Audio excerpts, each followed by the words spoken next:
Big Bro. Episode 6. 7. 7? Yes. God, I've ruined that. Episode 7. It's Not That Deep, Bro, the film analysis podcast where we analyse all the weird, wonderful and wacky films. I'm Jack Oland. And I'm Martin Duverge. And today we're going to be discussing John Carpenter's 1988 cult classic, They Live. Amazing film. If you haven't seen it already, watch that shit. Just grab the laptop and we'll read you a brief synopsis of the film. Fortunately, I don't have a laptop. Because No. I've got a PC. Well, PC Master Race. we don't have the budget for 2 MacBooks, Martin. That's crazy. So I'm just going to give you a brief synopsis for those who have not seen the film. It follows an unnamed drifter played by Rowdy Roddy Piper, also known as the Maniac from It's Always Sunny in Philadelphia, if anyone watches that, who discovers that the ruling class of the planet are aliens, concealing their appearance and manipulating people to spend money, breed, and accept the status quo with subliminal messages implanted within the mass media. Wow. And it's a roller coaster of emotions. Aged incredibly well, is what I would say. This is the film I wish I made. I mean, you can still make it, but you just have to put your own sort of look into it. I know it may not be like, it has to not be the exact same. Oh yeah, plot. I'm just talking, I watch a lot of films and you think about the filmmaker's motivation for making the film and whatnot, and sometimes you empathise with it, and I'm like, yeah, I could see myself like making something with that sort of message. Mm-hmm. With this, like every bit of it, the whole thing along the way, I'm like, I agree with every decision made. Let's start first with the first scene of the film, right? You start with the classic John Carpenter soundtrack. His films are known for the soundtracks, these big modular songs. Are they? Yeah, they are. And our good friend Liam Cook went to see John Carpenter's... I don't know if John Carpenter was there. I'd like to think he was, but it was, I believe, an orchestra playing the music from his films. Oh, really? Yeah, and I think, if I remember correctly, he told me when they played music from They Live, the whole orchestra put sunglasses on. I think that's what he told me. That's brilliant. Which was incredible. For people that don't know. Carry on. Right, we start first at, you just see George Nada. You don't really hear his name said quite a lot, but you just see him walking. John Nada. John? Yeah, John. Yeah, it says John. Oh, no, But this is from the book. Did you know... Yeah. Well, you might already be about to tell me this, but Nada is Spanish for nothing. Nothing, yeah. Yeah, so he basically... John is like the most common name you could pick. And then his last name is Nothing. So... And he has nothing. So... He's just a shell. Yeah, exactly. He sort of plays into it, yeah. The George Nada is from the book that this film is based on. And I got them two mixed up, I guess. But you just see him walking middle of the street. He seems like at the start of the film, you get the people that are in the film who produced it, and you also see the title of his sort of nickname. He's like the street preacher. That's what they say. Oh yes, at the beginning he's walking past a preacher who's warning about what he will eventually find out. He's saying that there are entities on the planet that are attacking our consciousness, I believe is the exact phrase. But it's weird because this person is blind. And obviously he can't see the sort of aliens or... Whoa, you're way ahead of the game. Jesus. All he's doing is walking down a bad part of town, looking for a place to stay. Yeah. And on the side of the street, there's a preacher who's preaching. And he kind of takes little notice of it, walks by. But you do see that the police come and stop this preacher, which is that for someone who is just talking in the street, why would the police bother with them at all? Disturbing the peace, Martin. What? Exactly. But disturbing the peace of who? That was a peaceful street until he came there with his conspiracy theories. He can do whatever he wants, freedom of speech. Well, not in this world he can't. Of course not. So, Mr. Nada ends up taking a job as a construction worker to make ends meet. But you see him first try to take a job in a hospital. And he doesn't look like a hospital worker, though, if I'm honest. No, he doesn't. But he could help a lot with, I don't know, garbage disposal. Wow, that's appropriation. He's a sensitive soul, we see later in the film. He could be a nurse. He could. But at the start, you see him like, he seems like such a nice guy. He's like, oh... He's got heart. Yeah, he's like, I believe in America. It's the world of opportunities. You know what I mean? Like, that's what... Make your dreams come true. That's it. That's what his body, what he embodies. Well, he's the all-American hero, and we'll get to that later in the film, because by the end of the film, he fully lives up to that role. That's right, yeah. At the job, at the construction site, he meets a fellow called Frank, and Frank leads him to a shanty town, which is like a soup kitchen, little town where all these...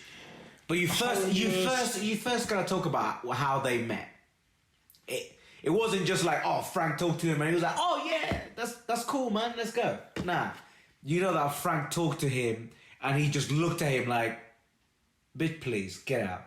And then just started like, didn't pay any notice to him. It was sort of like, you know what? I don't like the way this guy looks, so... Because we live in like 2019, it's quite a polite age actually. We're going through what's right and wrong and how to speak to one another. But toughened men, hard-working class men... They're beat up, as we learn about Mr. Nada later in the film, that they've got issues and they're very set in their ways and they play it safe. Yeah, they play it very safe. Well, he plays it very safe, so safe that he just follows him. He follows Frank, Well, Frank offers him an olive branch and says, there's a place you can stay if you want to follow me. And Mr. Nada kind of...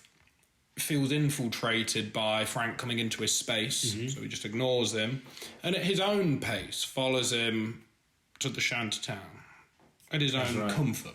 But you see that Frank stops at a traffic light and says, I don't like being followed, especially when I don't know why I'm being followed.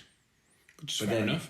Exactly, it's fair enough, but then obviously John then says, it's because you've told me about this place and I want to see who's going. So you see them going to this sort of shanty town. And they meet the leader, Gilbert. Yeah, they're all... Everyone there, you can see that they're all homeless. Yeah. Everyone in there is homeless, no matter how they are. Place for people down on their luck. Soup kitchen, shanty town sort of vibe, and the leader of the place is called Gilbert.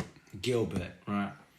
And Gilbert, I'm not gonna say he owns a church, but there's a church in the vicinity. Yeah, he runs a church. Yeah, Gilbert and he uses the kitchen in there to feed everyone. Now. And when you get to the shantytown as well, you see a man watching television who... The man on the television is saying the same things the preacher was saying at the beginning of the film. Yeah. And it's the same sort of message. There's entities here. They're coming for your consciousness. They want you obedient. They want you locked down and docile. It's weird how he obviously he can't see the TV... But he recites the whole thing that the person on the TV is saying, like, without looking I believe at the correct term is channeling. Channeling? He is channeling that gentleman. How? What do you mean? Well, channeling is when, I don't know, Martin, if the devil were to take you over right now and speak using you, you'd be channeling the devil. Yeah, but that's That preacher is channeling that man. He's not doesn't look at the man, he doesn't have a sheet. No. We don't even know if he can hear the man, Martin. Yeah, we but- don't know how far away that man is from that TV. He could not be hearing it all. It could just be completely coming from his mind. But you could so hear it that he can hear. Oh, yeah, the TV. no. You can hear it in the film. We get given the audio. Yeah, because we're also witnessing a homeless man watch the television on the TV. I get it. But he stops when he stops. If he was... Yeah, which is why I'm saying it could be like a psychic thing. Because later in the film is what I'm trying to imply, is that they say all the TV sets are giving out signals. But then if he's not close enough, then how would he... Psychic, this is a science fiction film. Why are you like acting like it's all so real? Nah, I ain't. But he stops exactly when he stops. So if he was channeling it, he would carry on. Because the person carries on talking. He doesn't like stop and then carries on when the TV's on. At the end of the day, is constantly on. So when he said it, go on. Doesn't matter at all. So Mr. Nada discovers the nearby church is a front for something. Gilbert's running something funny out of that church. There's something going on in there. And there's kind of this idea that there's like a middle class in the shanty town. That there's like the people in the church are higher up than the rest of the homeless people in the shanty town, and there's like a jealousy between the two. That's right. You sort of see John just always see Gilbert go into the church, which if you're running a church, you don't... It's not really weird for a person who's running the church to go to that church a lot.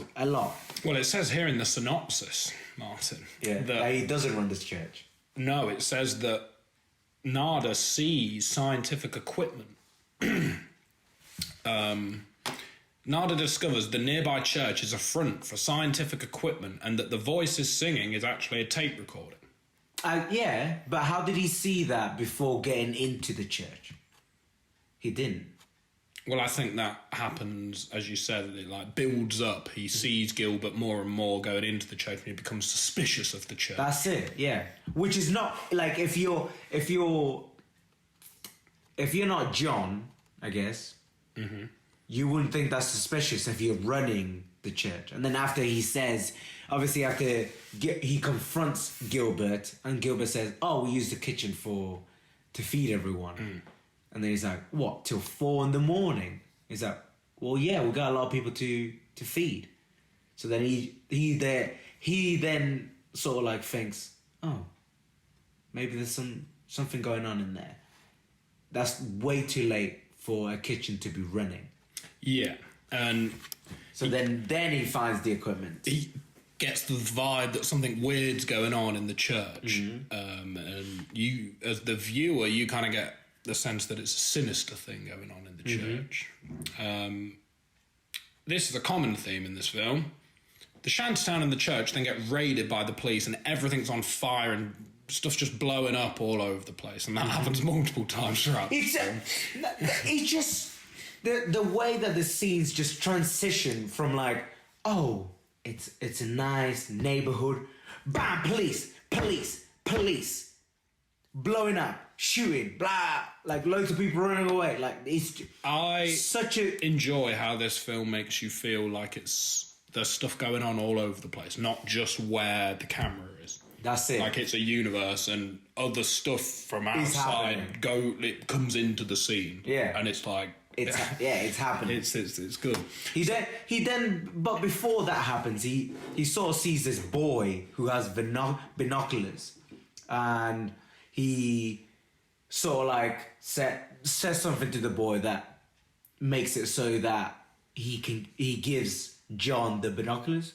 Then John, once he finds all this equipment, this is like midday, maybe 2:00 in the afternoon, and he gets the binoculars, and he just watches the church for hours till nightfall, till you can see just pure black in the sky. Like, he must have been watching that for a good 7 hours. You seem really worried about why a lot of people do things in this film. Of course, because You seem very worried about something. you wouldn't just stare at, even if you saw something suspicious, you wouldn't stare at it for It depends how suspicious. 10 No. hours. Depends how suspicious it was, Martin. 100%. So if you Depends how suspicious it was. I get it, but how suspicious is finding equipment in a church? Look, To you, go on. well, to me, Jack Oland, Yeah, no, not very. not very. To So that would boy, you? I'm not that boy. What, you're not John? No, I'm not. And I don't know what his motivations are, you know? No, of course not. No. And that's the journey. That's what I'm saying. Like, I'm putting my opinion on it. This is the whole point of the. I'm trying to get in John's head. What do you mean? You can't get into John's head. What would you think going through that? What would you think is going through his head? When he saw that, you were like, I'm a young man, down on my luck, not much money, okay. family non-existent or out the picture. Are you maybe sort of thinking Maybe he's a thinking, thief? or maybe the church is his only out. You know, maybe he's actually wanting the church to be. Maybe he wants to join the church. Maybe he's just looking for something to hang on to, Martin. Since he's already Because he's got nothing. He's running, and he's just looking for a place. He's just looking for home. I don't know, but that's just an example of what John Narder could be thinking. Yeah, I know. But I So was just don't trying tell me What? that I can't get into John Narder's head. I didn't say you couldn't get into his head. I'm just saying, like, getting it, like, why would you want to be in his head? Like, I'm in my head all the time. what would you want to be in somebody else's then? Because I'm in mine all the time. That's like locking yourself in a room and someone being like, do you want to leave this room? And you being like, no, I'm fine just being in this room all the time.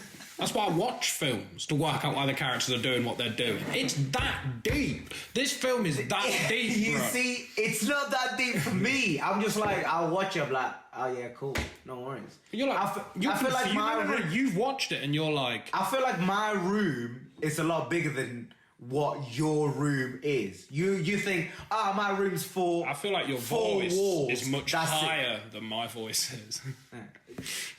You're a dickhead. Anyway, I feel like your room is like 4 walls, and you're like, well, I'm done with this room. I need to get out and see other rooms. Sometimes you just gotta open No. yourself. Never, ever do you just stay in one room. When have you ever done that? No. I'm not saying you ever stayed in one room, but I'm saying like exploring more. That room? Yeah, exploring more, like a deep understanding of your own. Done that. Know my room 10 out of 10. I know every corner. I've looked under every coaster. I know that there's like old socks under the bed. I know. Fair enough. I'm still not there. That's why it's deep for you, not so deep for me, I guess. You put your own projection onto the characters. Whereas I'm like, someone made this character and it's my job to wear them like a glove and work it out. That's it. I'm like, I want to be in that situation. Like, if I was in that situation, what would I do? I don't know, you're you. You're the only person that can I answer get that. it. This is why I was explaining What you would do. yes. Which is what I feel like we're trying to do right now. Nah, what I'm trying to do is say... What I'm trying to do. You're trying to do something completely fucking different. So, I don't know what you're doing. I do know what you're doing, but I'm doing what the podcast call. We're working out. Yeah, but for me, it's not that deep. For you, it's very deep. It's gone like deeper than deep. It's gone like somewhere fucking. We meet in the middle. And we're only like 20% through this film, and this film actually really does get into the kind of conspiracy of how society's set up. So this film, you know, is on my side, and we're just going to get deeper into this film. Yeah, I know, and it's for anyone watching this film, is deep. Is deep, and it's incredible. It'll make you look at other. If you go into it deep enough, it'll make you look into other people and feel like, shit, who are they? Who am I actually talking to? John Carpenter calls this film a documentary about Republicans. Yeah. A friend of mine was telling me about this film, and he was like, it was meant to be more of a documentary about the government, but that just turned into a film. If you were to throw all the conspiracy books, like about government conspiracy, the JFK murders, aliens, mythology, gods, all of that, and you throw them into a big machine that printed out a movie script, and not a movie script, an amalgamation of all those ideas that stripped all the crap away and just gave you the basic themes of each one of those conspiracy theories, you get this film. It's basically the end result of conspiracy theories circa 1988, basically. Yeah. There's a lot of things in it now that if you were to end up on the conspiracy side of the internet, things have changed a bit more. Different themes have come up, but this is like classic 1980s conspiracy material. There's a group of aliens running the country. Whoa. You're getting ahead again. Well, we don't have to go through the whole plot like that. We can just jump around and jump on So shit. when I do it, it's not okay. When you do it, that's okay. I'm really sorry. You fucking should be. Anyway. Now that's been sorted out, Martin can continue. Yeah, I'll continue. To be honest, it gets to a point where, like, when you saw that first scene where all the police just goes in, you thought, for a little group of people, obviously at this point we don't know anything about aliens. We don't know anything. You're just watching the film and it's fine.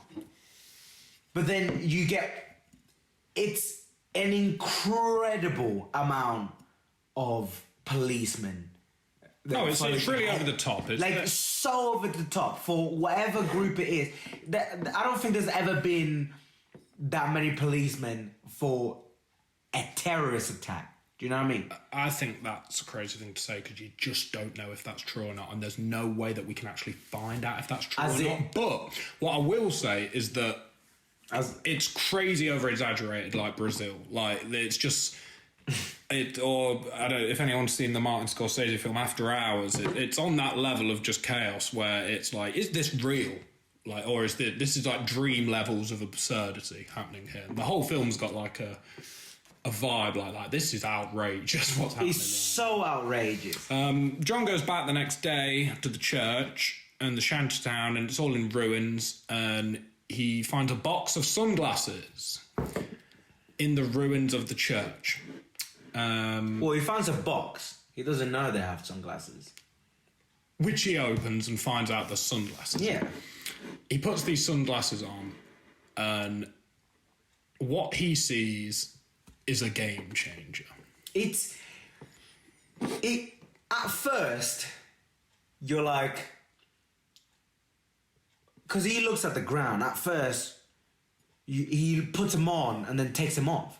You saw, like, when he sees that, you're like, why did he do that? Well, yeah, you're confused about that, Mountain, but that is because of your sight. I mean... Because he's taken them off because everything goes black and white. Yeah. No, but I get it now. Because I'm like, when you first see the pavement and then he puts them on and then sees there's black and white, I get that now. But at first, because of my sight, I didn't sort of see the difference. I was going to say that in the film, but then you told me to wait until the podcast, but I actually thought it was more appropriate to tell you that off the podcast.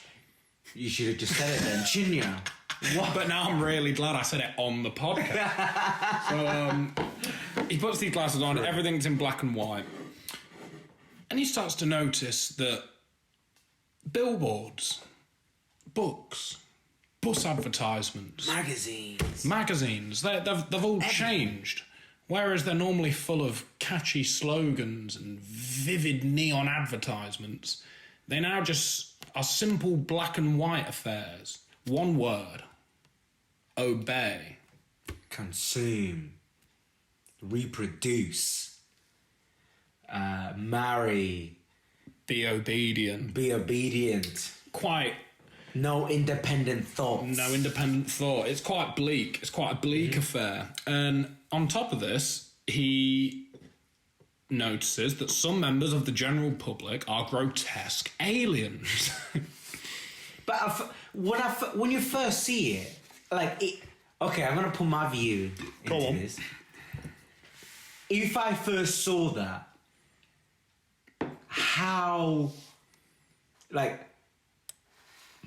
I wouldn't be able to. I would have freaked out. Like the way that he sort of like dealt with it, although it's like it's strange.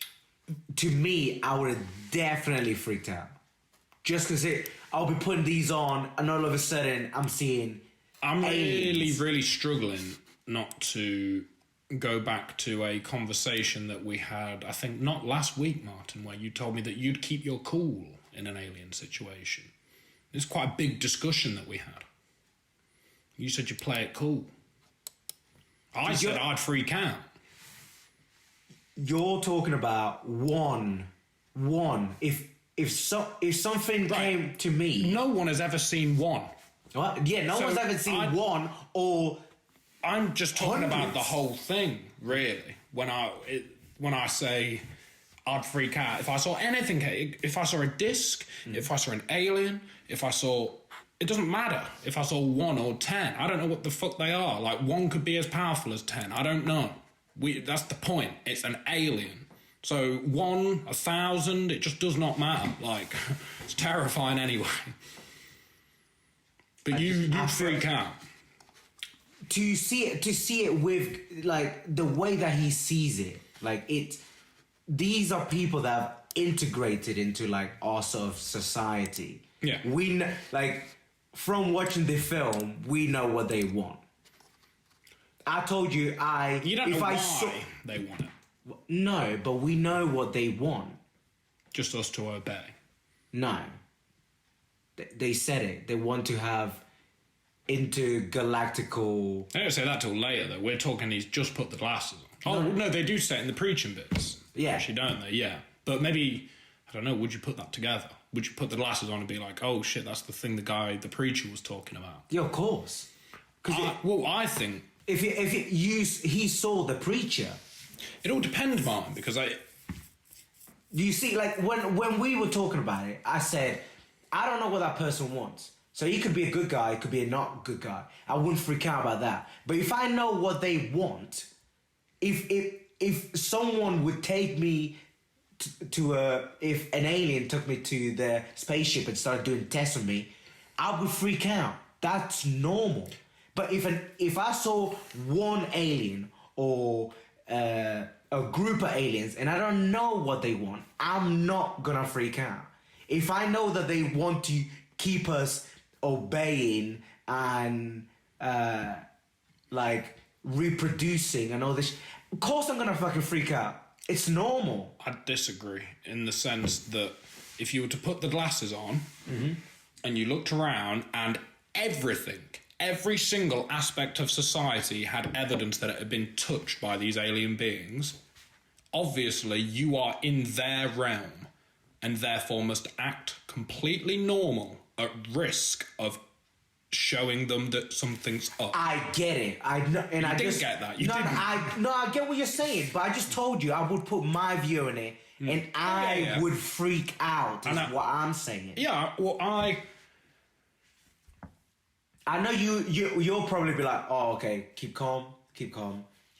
I'm trying to work out how not to die. That yeah, exactly. I would die straight away. I feel like I'll be like they'll say shit.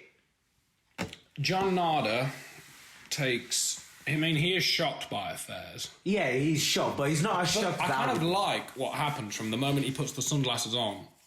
The film just kind of takes a walk with John. The plot isn't being pushed forward really. He's just kind of strolling around, just looking at stuff and like getting a vibe for it. And he walks into like a florist, or no, it's like a convenience. I remember it's a convenience store because I said it looks like Clerks. Yeah. It was all in black and white, but with aliens. And he just like, he's almost laughing at the absurdity of it all. Yeah. And he points at a woman and he's like, "You're pig ugly." Yeah. Basically.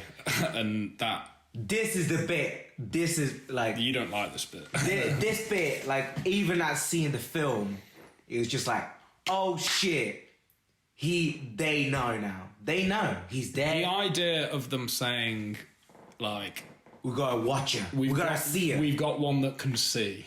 Oh. Because just think of what that sentence, we've got one that can see. One. That word one is like, oh, fuck, they see us like that. One. Yeah. That's how, like, we talk about, that's how all the terrible people that eat meat talk about eating chickens, isn't it? Mm-hmm. It's just another one. Like, that's how aliens would see humans. Mm-hmm. Just like some fucking throwaway thing. It's just like it's as soon as that scene happens, it's just hair standing. You could just that one sentence makes the whole film feel like shit. That's real. So you know what I mean? As I noticed that they were all the people that are aliens are middle class and above people. Martin realised that not one of the aliens is a person of colour.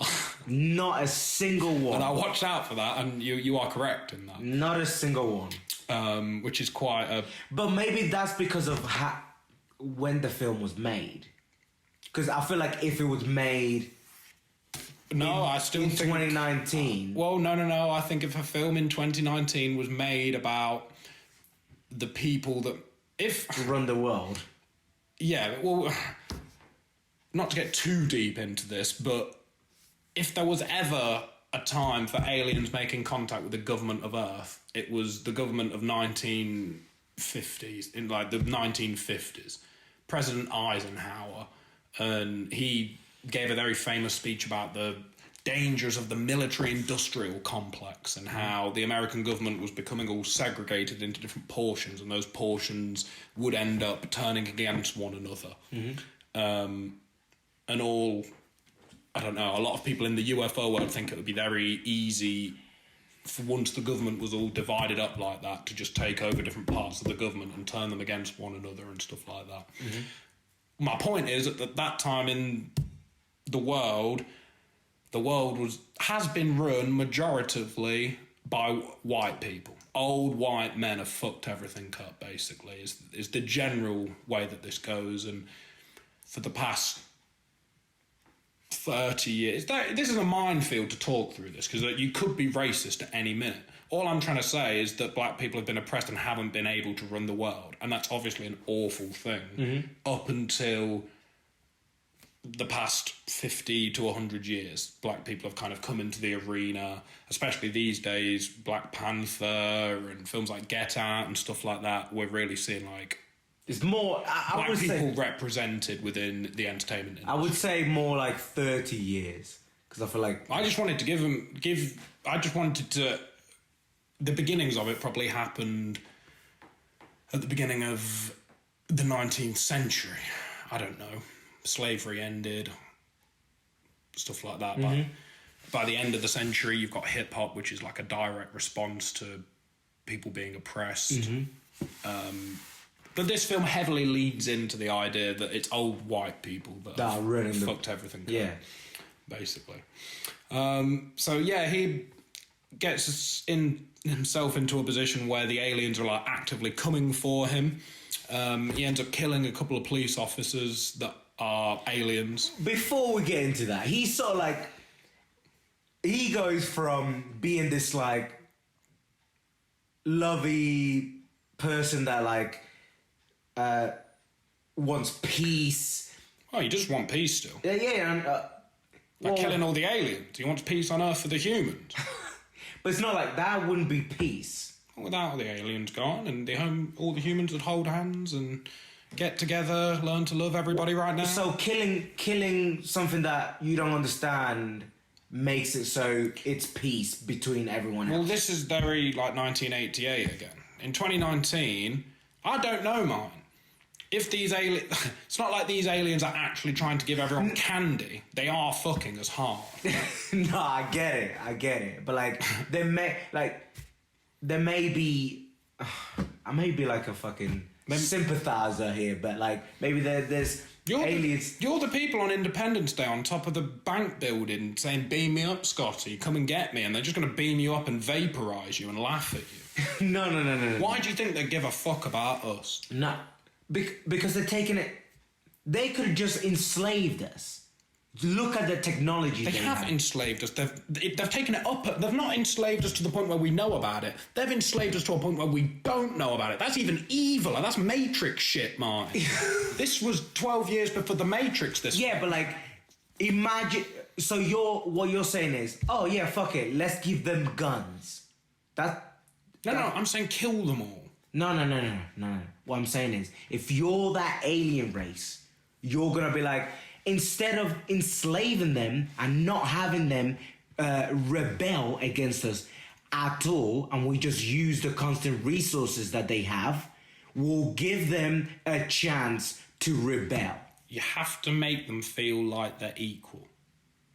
It's very important to a slave race. Not that I have some sort of degree in raising a slave race. No. But if the people you're oppressing know they're oppressed, they're going to complain.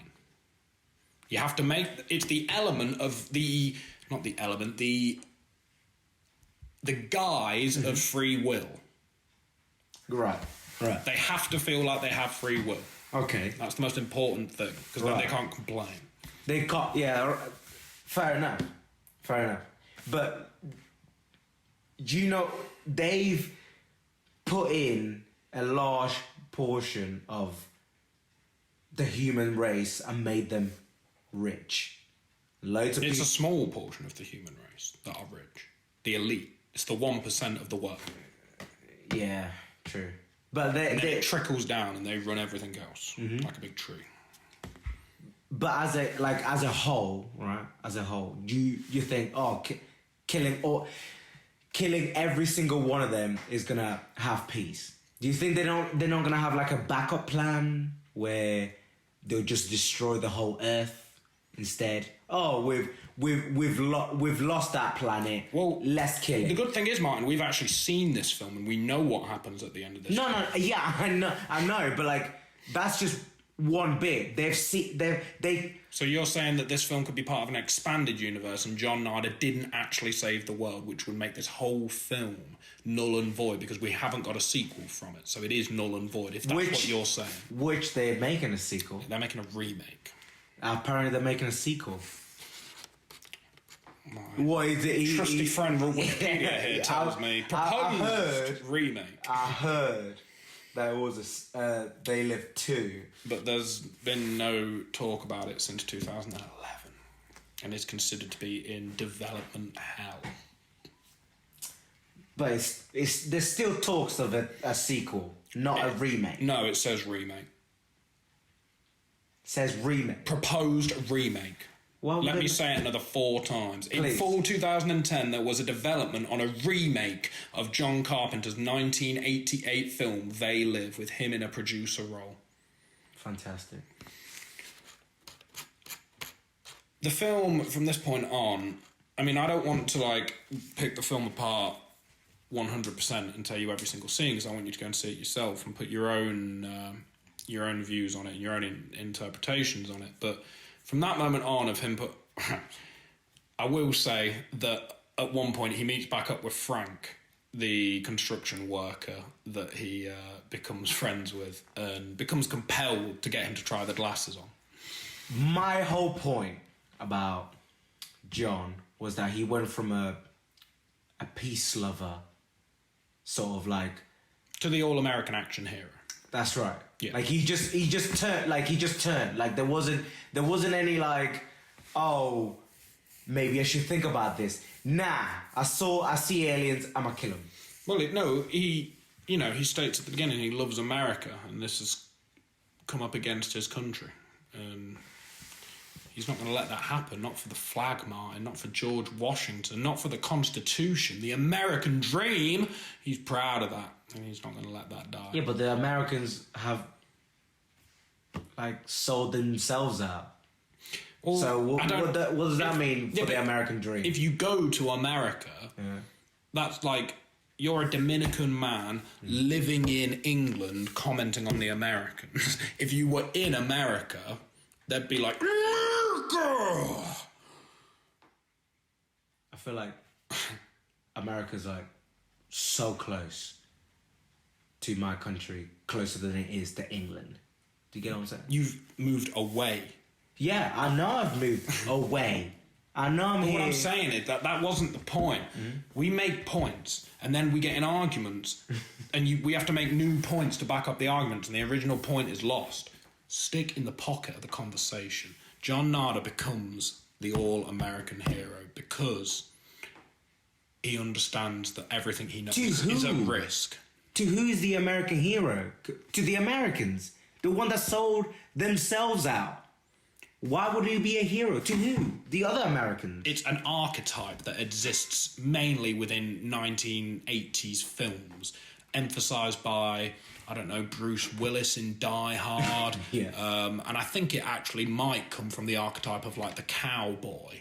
That's probably the beginnings of where this archetype began. John Wayne with the guns and stuff like that. Always saves the day, but he's dirty. He smokes fag, that sort of thing. That then evolved into kind of, the man in the wife beater that smokes a cigarette and he's kind of mardy about everything, but he's... With a tattoo of the flag. Yeah, and he rolls his sleeves up and puts his packs of fags in there. But he saves the day at the end of the day. He's a mardy bastard. But he gets the girl at the end. It's an archetype. It exists within... It's just the all-American hero, isn't it? Terminator. This film reminds me inherently of the Terminator film. Which is so fun. Because it's a really fun film. They're really fun films. This is a really fun film. You get so many like different like sort of vibe from different films all put together. It's so right into one mix-up. I actually think this film is like as real as it could be. From what this film's about, this is as real as it would. This is what it would look like. He turns from like a hippie in.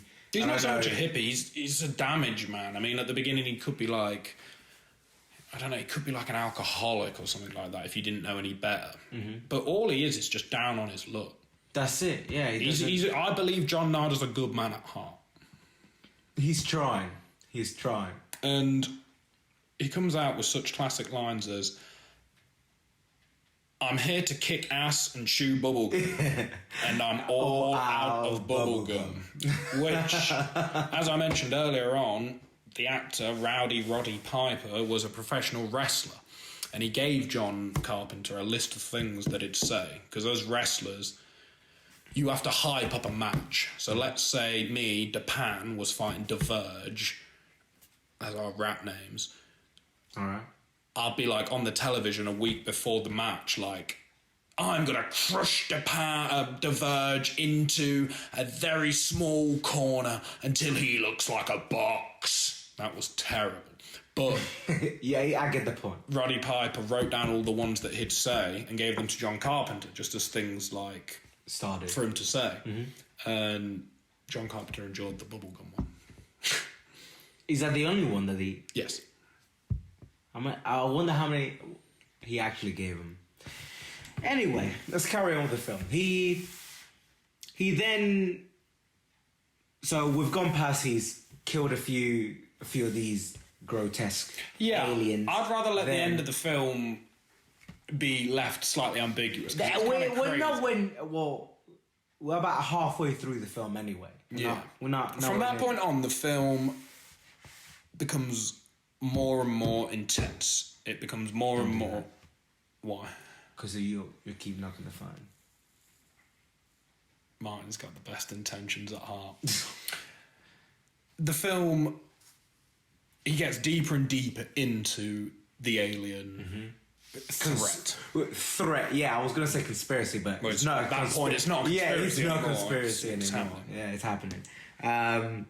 But yeah, he gets more and more into it, and then he meets as he's running away from the police, he meets this girl, Holly Thompson, who he takes sort of hostage. To escape from the police. To escape from the police, which are all the aliens. Not all of them. Not all of them, no. But we'll get to that. And he gets away, and he finally gets. She takes him to her place, and in her place, she's sort of like, "Oh, you're not sorry you're here. You've got a gun." And he's like, "Well, if you look through these glasses, you would know. You will know what I'm talking about." But she never looks through them or whatever. And she's sort of like trying to get away from this guy. Because obviously, if you were in that situation, somebody's got a gun to you. She beats him over the head with a bottle and he falls out the window. She's really not stoked on his presence. That's it, yeah. Throughout their encounter, he keeps trying to be nice because he obviously feels bad about putting her in that situation, but she keeps stressing, "No, this is your fault. You put me in this situation and I'm not going to feel sympathetic for you." No. She proceeds to beat him over the head with a whiskey bottle and he falls down a hill. He does. Losing his glasses. He does. But you sort of see in that last scene where she's on the phone to the police, you sort of see like, oh, shit. Well, she's distressed. Yeah, she's distressed. She's like, oh, well, he wanted me to see through the glasses. Let me see if I'll see it. It cuts to him, and he's running away. And he gets away, and he goes back to the construction site to see Frank. That's when everything goes into sort of downhill spiral for John, because Frank does not believe anything he says. He's just saying, "I've got a family. You need to keep away from me. I don't want nothing to do you, man." He's shot 9 aliens in a bank, and that's why Frank is so worried about talking to him. But at this point, obviously, from Frank's point of view, he's just a murderer. Yeah. Right? He's just a mass murderer talking to him. That's it, yeah. And what eventually ends up happening is John gets some sunglasses from the same box that he got the other one from. There's a short scene in a bin lorry where he has to go and get the glasses out of the bin lorry. And he's trying to force Frank to put the glasses on. And what ensures is a 5.5 minute fight scene between Frank and John. And it's such a great fight. It's a showcase of Roddy Piper's wrestling skills. It's a showcase of John Carpenter's directing skills, and it's a great analogy for a person that believes in conspiracy theories talking to a person that doesn't believe in conspiracy theories, and the relentless battering from each side. Like, I want you to hear this, I don't want to hear it. Yeah, exactly. And instead of it happening as a conversation, it happens as a fight. As a fist fight. And well, we've watched this film twice now. The first time I saw it, it was comedic gold. Oh. Like, it was slapstick, like Tom and Jerry cartoon. It just kept going on. Like, it does really show how some conspiracy theory people are relentless to the point where once that person knows about it, they're like, oh shit, part of the group. And this fight scene is like so great because John just keeps on going. He's almost nearly knocked out 2 or 3 times, and he just keeps getting up and up, like, look through him. It's also a testament of how much people don't want to hear it from the other side. Yeah, that's it. From Frank's side, no. Which, if you literally, although it may not be the same when you're sort of like looking for answers through the internet, it may not be as easy as putting on glasses and seeing through your eyes. I get sort of like Frank's point. Do you get what I'm saying? Like, if it was sort of like John telling Frank, oh, if you look through all these websites and do 10 hours of research a day for... No, it's like one simple way of... Exactly, it's just one simple way. Which, if I was in that sort of situation... Although, John Nada does say at one point that wearing the glasses for too long feels like a knife twisting in your brain. So it's not like... Although you may have to research something for 10 hours, don't think that that's all enjoyment. No. It's you must know. Yeah. If you want to know what's going on. But that's what it comes down to. Do you want to know? Yeah, exactly. If you were in that sort of situation where it's like looking through glasses or find someone for 10 minutes, right? You'll just look for fucking glasses because you'll be like, oh yeah, fuck it, whatever. I'll just look through them. But when it comes to like... And then once you put them on... And you see... It won't be that easy. No, it won't be that easy. You'll be like... It's like you're seeing the light. You're definitely like, oh shit, this has been happening for a long time. You see Frank sort of like, how long have they been there? Who are they? What do they want? And Frank just goes, questions. Yeah, Frank just goes, I don't know. It's like, I don't need that shit right now. Like that's sort of like Frank's frantic personality coming out, and I'm like, at the end of the day, once you know, one person or two people can't do anything. So that's when John goes, when you have a fucking plan, you fucking tell me. That's a theme that runs throughout the film as well, that the individual, upon realising the revelation that everyone's an alien, the individual wants to scream and shout like a madman. But once... I was sort of... sorry to interrupt. I was sort of like Frank's side. You saw him. He freaked out. Once he got into that hotel, he freaked out. Yeah. I feel like if Frank found the glasses first, he would have done what I would have done. It's funny because the film's actually incredibly accurate in the sense that Roddy Piper's character doesn't do so well in the material world, but he handles this conspiracy stuff really well. Whereas Frank Armitage handles the material world really well, but this conspiracy stuff really shakes him up. And I find that's how people... I feel like that's me and you, yeah. Well, it's how a lot of different people are. Like, I see that all over the place. That people that are invested in what's instantly going on around them get really shaken when big things happen that affect, like, their overall worldview. Whereas I get really freaked out. You know, you say, like, I'm anxious about stuff.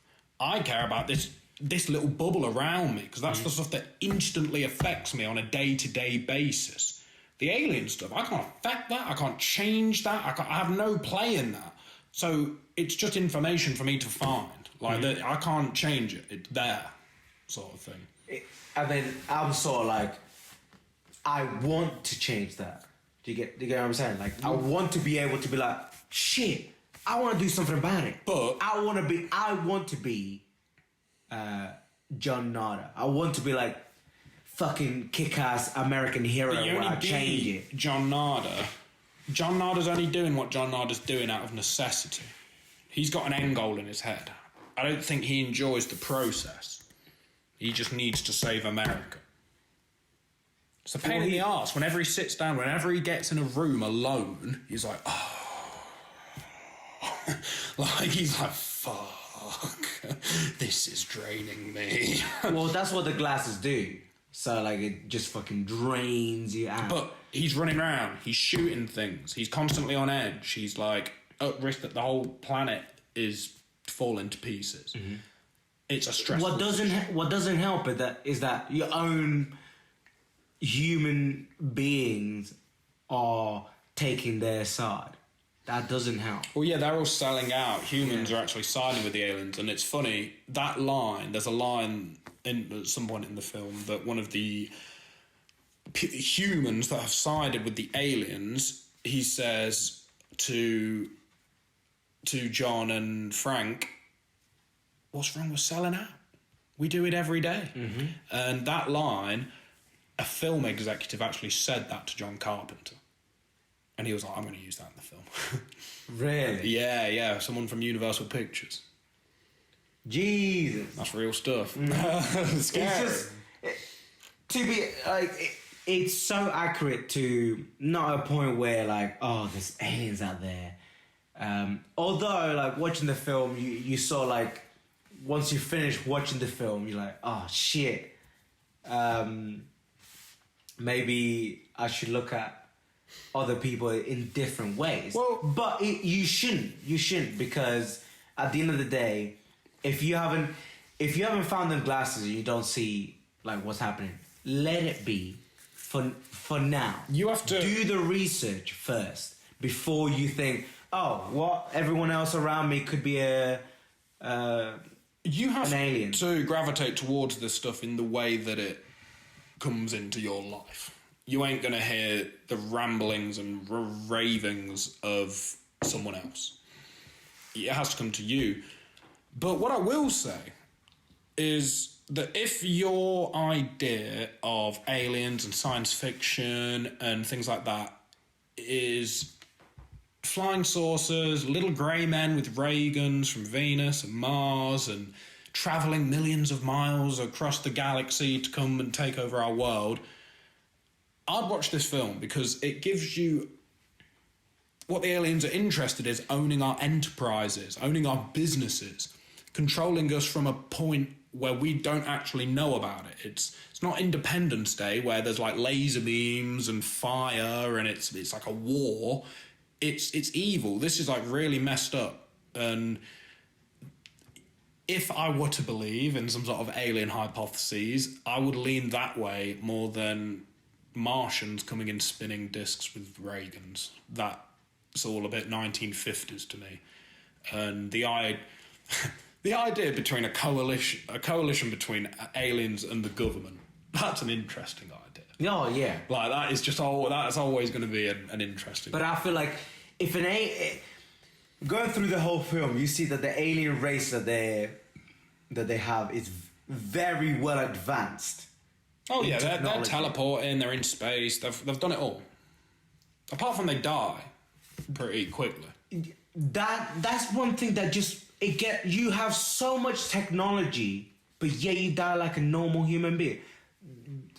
But that makes no sense. You can teleport from Earth to the moon to Andromeda, like they were saying in the film, or like is Andromeda the star they said they're from? Yeah, that's interesting. Not the where they're from. It said that you can travel to there, like what the intercom or whatever. It says that you could travel there, but they could do all these amazing things with the technology that they have, but yet they haven't made a technology that stops them dying from a bullet. Yeah, the thing is about this film is that they cram in so much is crammed into it that they are not thinking about things like that. No, they're not. He's trying to tell a very specific story in a very short amount of time, like with a lot of information.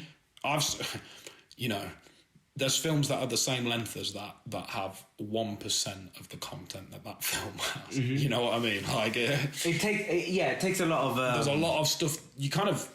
It benefits from a second view in that film.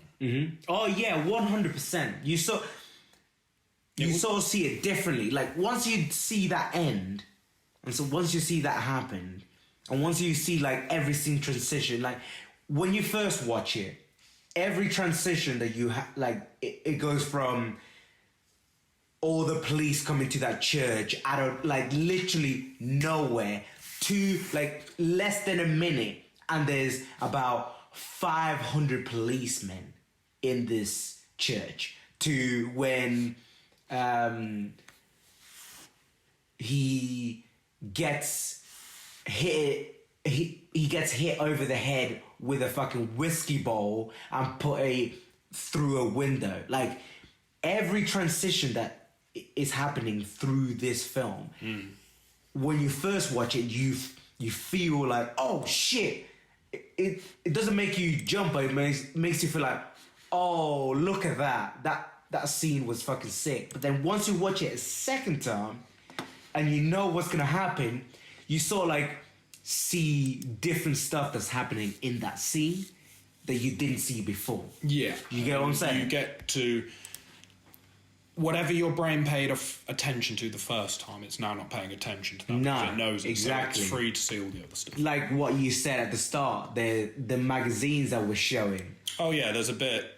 It's one of the first times he's had the glasses on, and he is talking to a man that sells newspapers, and there's a book... Magazines and all that, yeah. There's a turnstile of books behind him, and...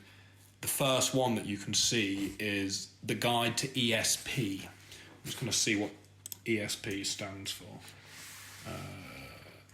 I saw it's like extrasensory perception, yeah. And I didn't even get to looking that up. That is what it stands for. Mm-hmm. The book is by a gentleman called Edgar Casey, who,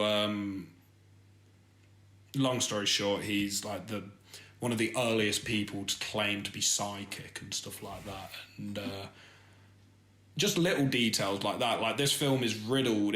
For a conspiracy theorist, for someone that is like well read in counterculture and conspiracy theories and just alternative media, it's a dream. Mm-hmm. It's like he wove together a story out of all these themes and showed it how it would actually look. Mm-hmm. To a fairly realistic level, and it's fun as well. It's not like a really serious, like everything's fucked film. Like I'm telling you, like, you go through your emotions when you like go see this film. You just sort of like get to a point where at the start it's so nice. It's this guy trying to make it in life. And you sort of relate when you first start. Obviously, you don't relate to the sort of like not having a job, but you relate to it. You're trying to make it. Oh, you're a man trying to make it in life. Yeah, exactly. Yeah. And then him coming to a realization that not everything is as it seems, and that there's people behind people that are trying to. Behind everything, there is a whole world, and Lovecraft. John Carpenter cites H.P. Lovecraft as a major influence on this film. And for those of you who don't know, H.P. Lovecraft was a writer in the 1800s who died poor, penniless, and fameless until his books then got picked up 50 years or so later, and he is the originator of Cthulhu.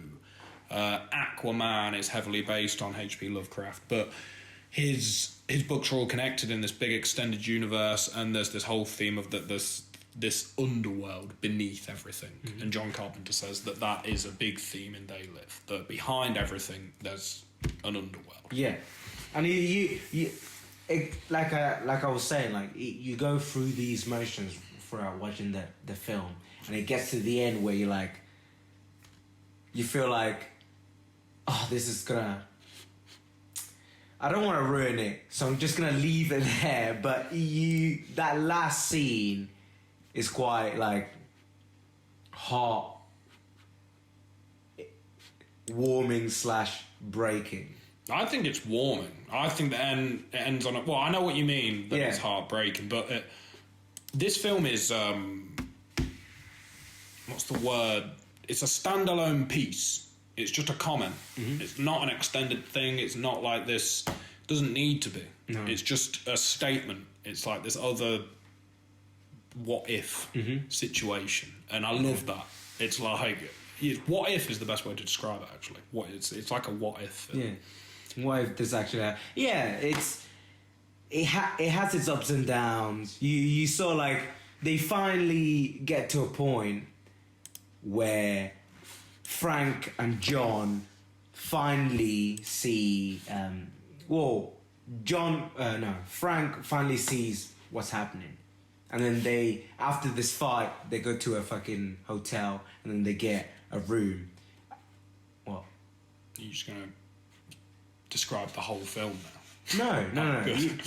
I'm just saying that they get to this room, and once all that transitions, and they're trying to sort of figure out what's happening, Gilbert comes back into the picture. Just out of nowhere. Just out of nowhere. But you don't need to ask that. Huh? It doesn't matter.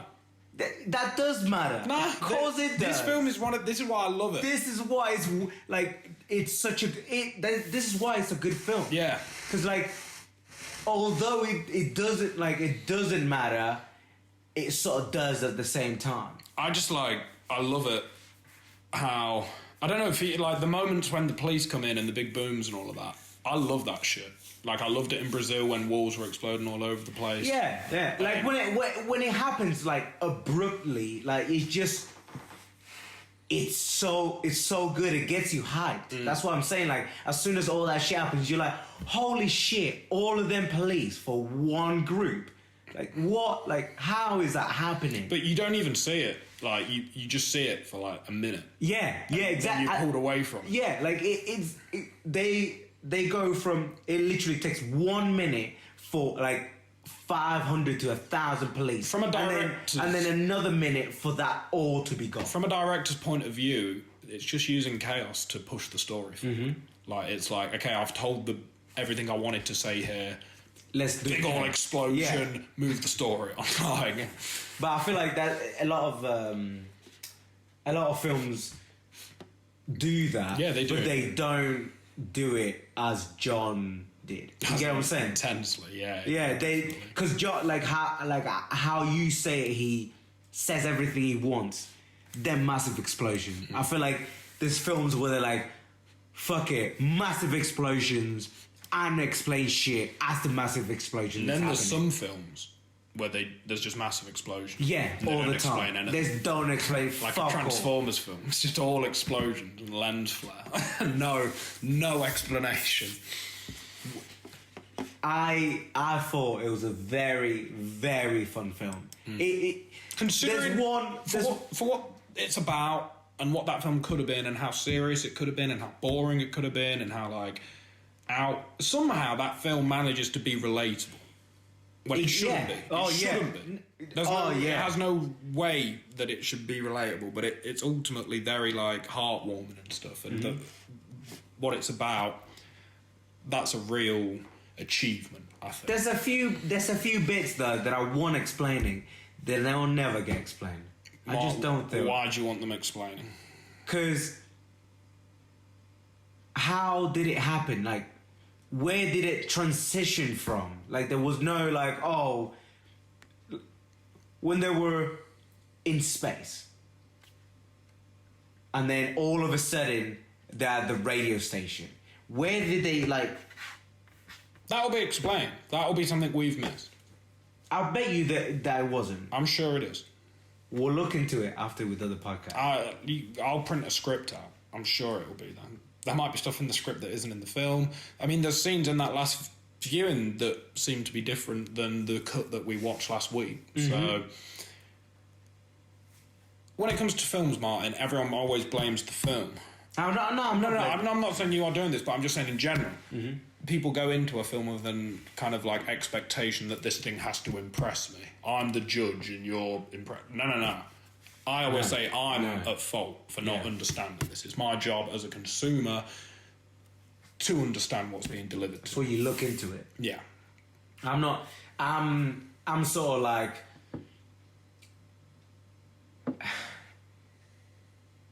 to a person that doesn't look into it as much as you do, like I guess a normal consumer. A normal consumer would just see it and sort of be like, whoa, it didn't explain that, so it's a shit film. But which is nonsense. Yeah, I don't think of it that way. It didn't explain something, yeah? And I feel like, oh, I want it to be explained. I'll watch it again.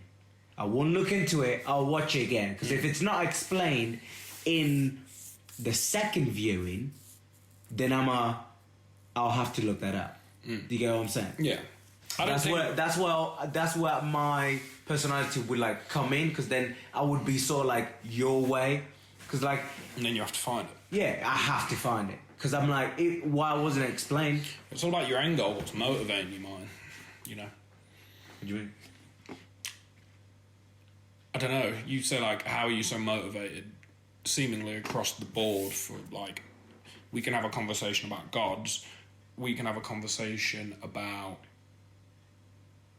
Yoshi's Island, we can have a conversation about quantum physics, all at the same level of energy. Like, I'm interested in them. Because to me, those three topics are connected by my end goal. What's your end goal? Just to know what's going on in the planet and where the human race stand on a universal standpoint. And you think Yoshi's Island is explaining... Yoshi's Island... Gets to that... What? Yoshi's Island is one of the most beautiful expressions of art put into the video game format possible. And I get that. But what does that lead to where the world is? So creativity is a force that humans channel that is outside of the cookie cutter world that they live shows. It's the world is made by creative people. Therefore, the gods must have been creative. Well, if gods weren't creative, They made us. Yeah, exactly. So if they weren't, we would all be the same. So the exact same, look the same, feel the same, everything. If they weren't creative, that's why I'd be as passionate about Yoshi's Island, because as I was talking about Yoshi's Island, I knew that the person that invented Yoshi's Island was a very creative person that was in tune with his spirit, because he really wanted to make. This is like on the verge of sounding like insane, but just go look at Nintendo's output. There's a reason that they're different from everyone else in the gaming industry. They're massively. They're massively different from Xbox, PlayStation, PC. The thing about these three, right? And money. Yeah, exactly. It's all money. All three of them are money. Now I get, like, if you look at a Nintendo Switch, same price. For the whole 5 years it's been there. Well, right? The Switch is a very different console for what Nintendo have done throughout their career. And Nintendo have bought things like, I don't know, Wii Music, where you can play all these different instruments. Mm-hmm. They've done so much creative stuff. They're about making humans better. They are pro-human. I believe Nintendo are a pro-human company. Yeah. Even though I've got more. I've got a Switch, a PS4, an Xbox, a PC, and I love playing every game on each different type of console. I feel like PC, Xbox, and PlayStation are all just want to grab money. They're like businesses. They're businesses. Like even the Xbox is not even a. It's not even a gaming console. It's an entertainment system. Yeah. Yeah. Japanese people have honor in what they do. Yeah, they do. But PlayStation, that's mostly run by Japanese people. I feel like in recent years it's been run more by America. That could become 100% wrong, and we're into an area where I don't know what I'm talking about now. Because I don't think that video games overall have humanity's best intentions at mind. But then you talk about Yoshi's Island. Well, yeah, because that is a unique game. So every other game apart from Yoshi's Island. No, there's a load of games that are like beautifully sculpted. Mm-hmm. I don't. It's like you said. There's games that are not like putting themselves in.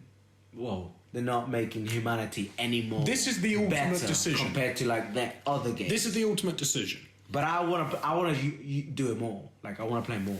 And I know you're thinking, oh no, don't waste your time because of this review. Nah, don't waste your time because of this review. But no, nothing to do with reviews. My only decision when I think about a video game is the person that made this game interested in my enjoyment or money, or if I'm going to play the next one.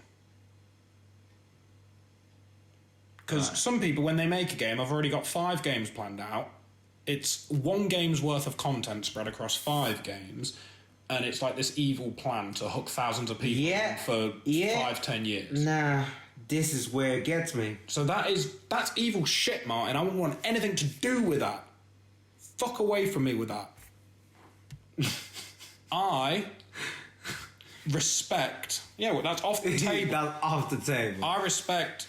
Make one game, no sequels ever. It's just a really good game.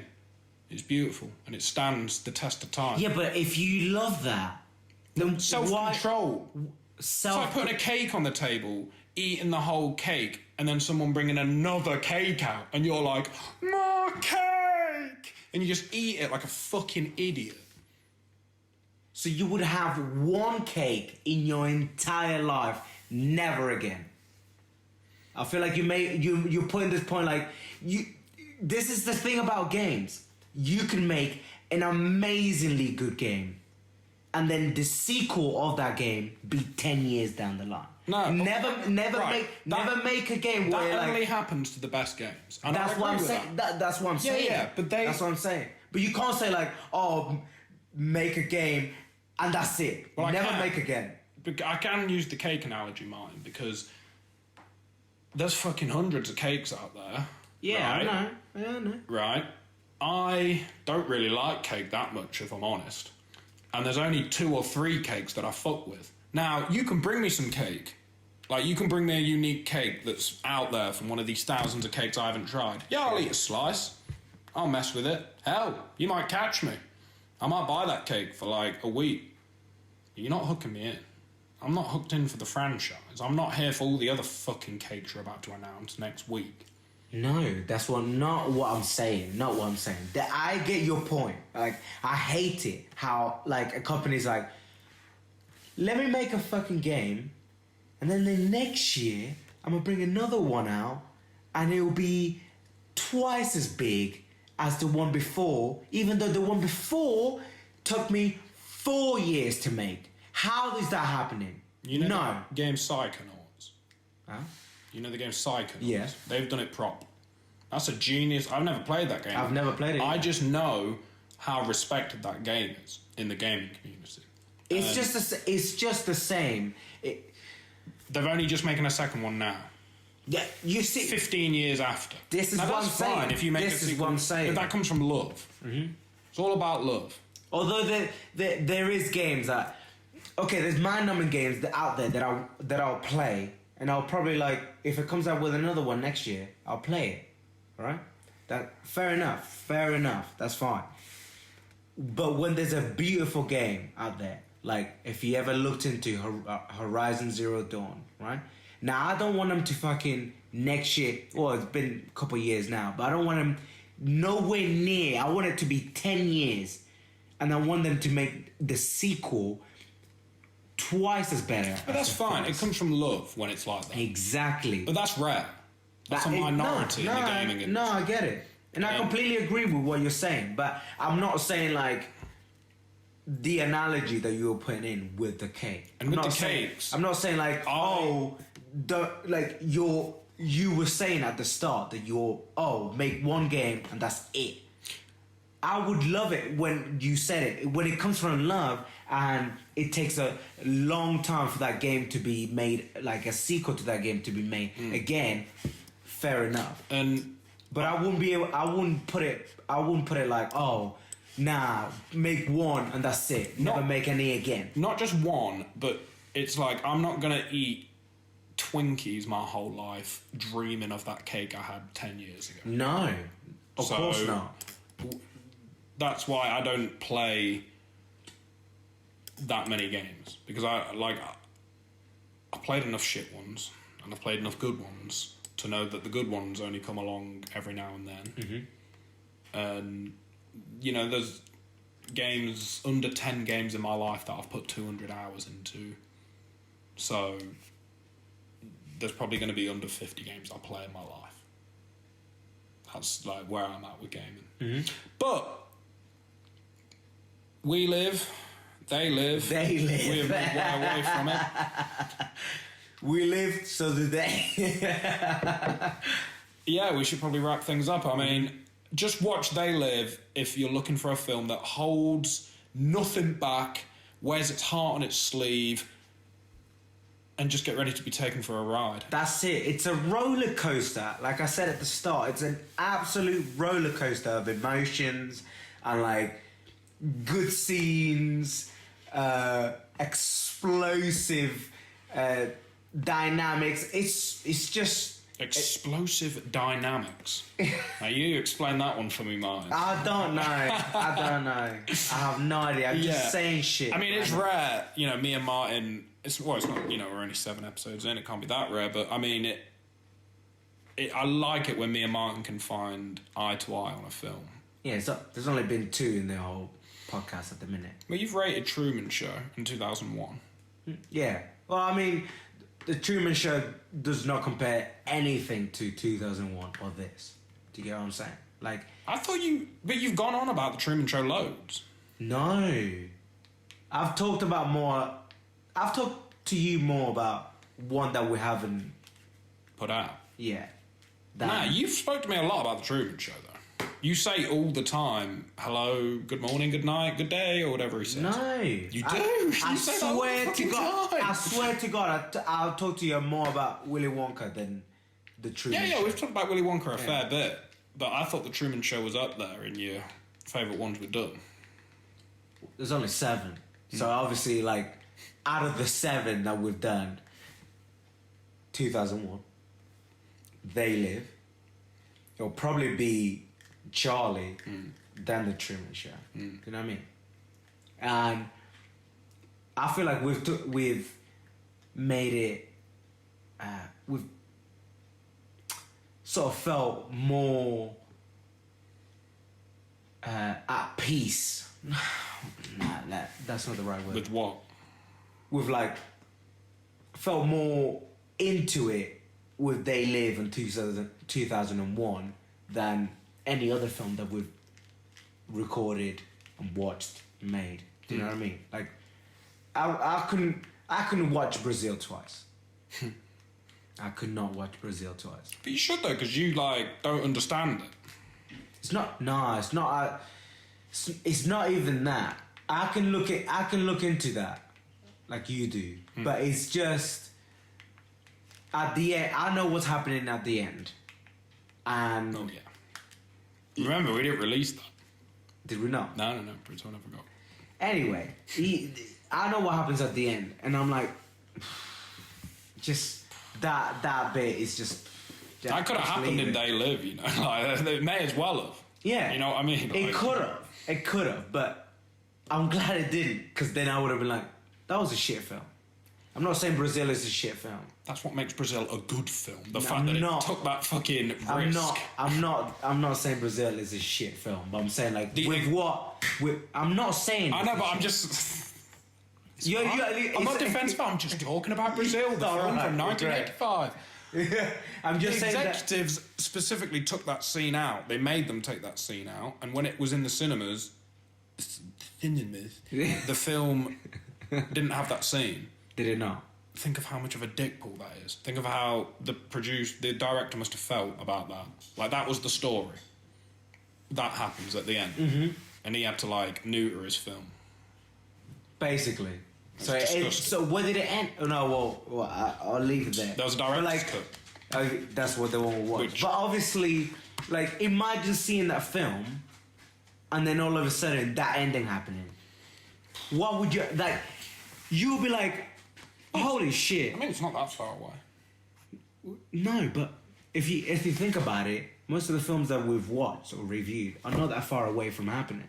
Well, 2001, not that far away. The Truman Show could very much be happening. None of the films really have sequels that we're watching. Eraserhead, they're all standalone things. Mm-hmm. But sequels are really good. What I mean by that is films that are in series spread their content too thinly. Mm-hmm. I like one film that's going to pack a load of shit in and blow my mind, sort of thing. Although I prefer a series to do the long thing.